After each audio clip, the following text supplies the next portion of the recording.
Thank you, Deputy Speaker. The government's broken a lot of promises. They've broken their promise that there'd be no cuts to health. They've broken their promise that there would be no cuts to education. They've broken their promise that there'd be no changes to the pension. As the minister knows, because he did it, they've also broken their promise of no cuts to the ABC and no cuts to SBS. But it's not the only area where this government has broken promises. The government has also broken promises on the NBN. The biggest one was in a promise made in a press release by the minister on the 9th of April 2013, where he and the now Prime Minister said, under the Coalition's NBN, all premises will have access to download speeds of 25 megabits per second to 100 megabits per second by the end of 2016. And on election night, the Prime Minister went further in a letter to Australians where he said, quote, "I want our NBN rolled out within 3 years, and Malcolm Turnbull is the right person to make this happen." Now, the budget papers show that the minister is failing to deliver on this and that less than 25% of this original promise will be met.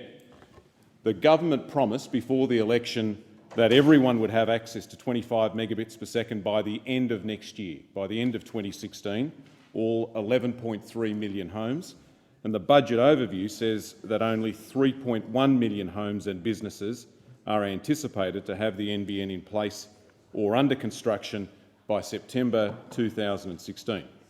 But that's not the only promise that the minister has broken. I'm sure that he will recall in his policy FAQs that were put on his website on the 9th of August 2013 that state, quote, "It is forecast that the large-scale rollout of any changes to the network design, such as implementing fibre to the node, would commence in mid-2014.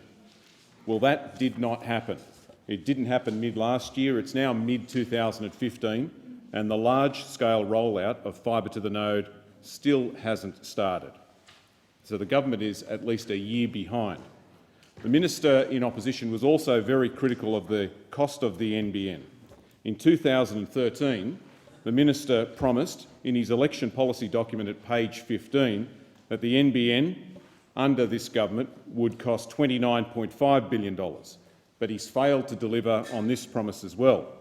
In a radio interview with Tom Elliott on the 14th of August last year, the minister said that the total cost of the government's NBN would now be, quote, about $42 billion, and that doesn't include the cost of upgrading the network down the track.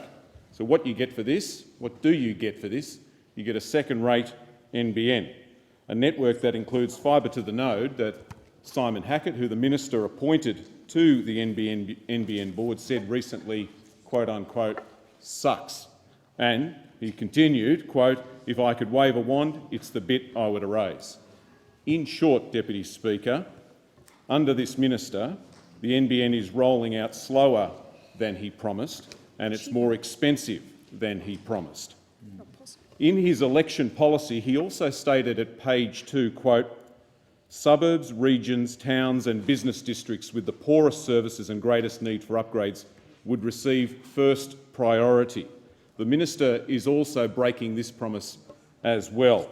If you go on to the government's My Broadband website, you can get a list of places right across Australia that have terrible access to the internet. Now, here is just a couple: Macquarie Fields, Broken Hill, Orchard Hills, Cronulla, Gladstone, Russell Island, Tingalpa, Snowtown, Paradise, St Peters, Bothwell, Southport, St Mary's, Little Swanport, Point Cook, Laverton, Maryborough, Ascot, Munster, Scarborough, Dundee.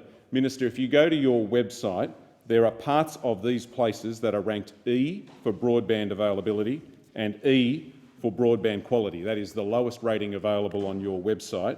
These are the places that you said, quote unquote, would receive first priority. But the problem is they have not.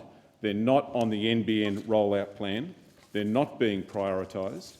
And my question to you, Minister, is this: given that you have failed to deliver on so many of your promises on the NBN, will you make a commitment today to put parts of these places that are rated E and E for availability and quality on the 18-month rollout plan when it's updated at the end of this month.